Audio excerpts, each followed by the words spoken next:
Tu la connais cette musique?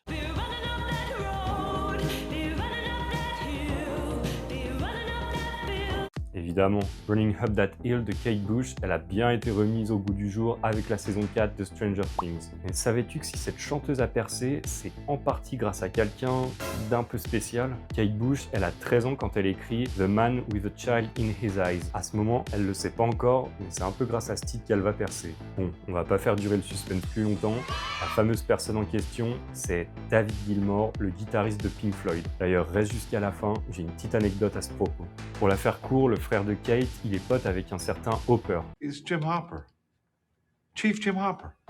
Yeah, I've got Jim Hopper here. Pardon, pas celui-là. Moi, je parle de Rick Hopper, qui a travaillé dans l'industrie musicale. Lui, il va essayer tant bien que mal de susciter l'intérêt des maisons de disques pour la jeune Kate, mais sans succès. Alors il fait appel à un vieux copain d'université, David Gilmour, qui lui s'y connaît un petit peu dans le domaine. Intrigué par ce qu'il entend sur les cassettes, Gilmour se rend fissa chez les parents de la jeune Kate, où elle lui fait écouter une cinquantaine de morceaux. Convaincu du talent, mais conscient que ce n'est pas assez suffisant au niveau de la qualité, il paye de sa poche des sessions d'enregistrement au Air Studio à Londres. On est en 1975 et à ce moment, Pink Floyd travaille sur l'album Wish You Were Here. Un jour qu'ils sont en studio, des producteurs de la maison de disques EMI sont présents, alors David Gilmour en profite pour leur faire écouter les morceaux qu'ils ont enregistrés, et notamment The Man with a Child in His Eyes. Et voilà que 2 ans plus tard, signé chez EMI, Kate Bush se retrouve en studio pour enregistrer son premier album, Kick Inside, avec comme producteur exécutif David Gilmour. Alors attention, Kate Bush, elle doit d'abord son succès à son talent, mais dans une industrie musicale où il est difficile de se faire sa place, on peut dire qu'elle a bénéficié d'un joli petit coup de pouce.